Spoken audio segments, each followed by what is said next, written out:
The Insurance Institute's Crash Test Center is located about 2 hours south of Washington, D.C. You walk in and you see two old Chryslers.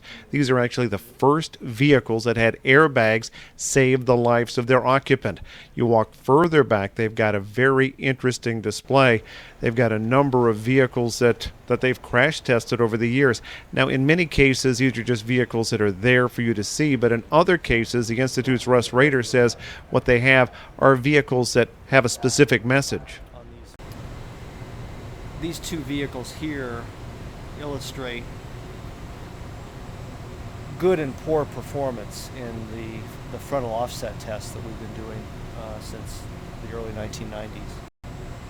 So this, I think we can see poor performance here. Pontiac Transport, you can see what happens in a vehicle that isn't designed well to withstand this kind of crash, where the occupant compartment has just basically collapsed.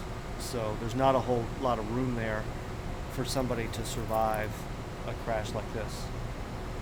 And then you go over to the Sienna, and I assume you see that the passenger compartment here is pretty well intact. Yeah, the occupant compartment stayed intact. There's very little buckling around the survival space for the driver. There's room in here for the airbag and the seatbelt to do its job to protect this person if that were a real person in a crash. And in this crash, this vehicle performed very well. It's a good rated vehicle, and the transport is poor. Mm-hmm. And what you also see there is, looking there, is you look at the front end damage, they're both pretty well banged up. The big question is what happens to you as a passenger. Right. You want the energy of the crash to stay up here and not be transferred to the area where the people are sitting. And it's also important to note that we made a lot of changes too, because that's a 98 and that's a 97. And you can see a direct comparison between this vehicle and this vehicle. This is the redesigned General Motors minivan that took the place of the transport.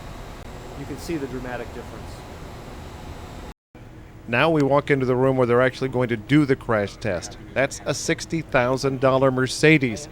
That's going to be totaled in just a couple of minutes. It almost seems like a shame.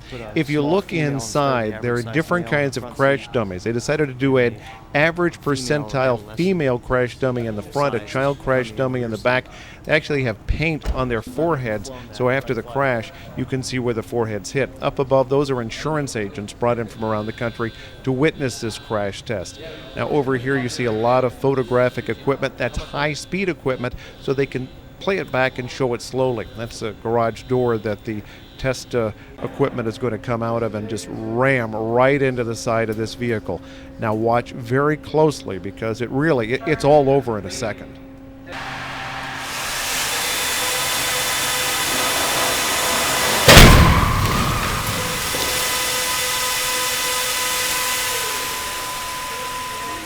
First thing you say to yourself is, wow, that was fast. It seems like slow motion when you're involved in an accident. You can see just within a few seconds after the crash test is over, they're detaching some of the cables. Somebody else is there sweeping things up, because there's a lot of debris around there, and pretty soon there are going to be some people walking down to get a close look at this vehicle. They don't want anybody hurt. You can see the device is slammed well into the side of the vehicle, but take a quick peek inside and you see the airbag really helped. You'll see more and more of that red spot where the paint on the dummy's head hit the airbag. That is exactly what the airbag is supposed to do. Now the side, you'll see a little bit later on, was dented, but it didn't really intrude. The device didn't really intrude on the passenger cabin. So Joe Nolan, who's with the Insurance Institute for Highway Safety, told me initially, just taking a look at things, things appeared fairly decent. Looking in from the passenger side of the car, you can see the airbags are deployed and still sitting there, but you can see there's red and green paint from the dummy's head hit squarely on the head curtain airbag for the driver, and then a red paint mark from the rear dummy's head that hit squarely on the curtain airbag as well. So that's a very good sign. That means there's something protective between your head and whatever's outside the car.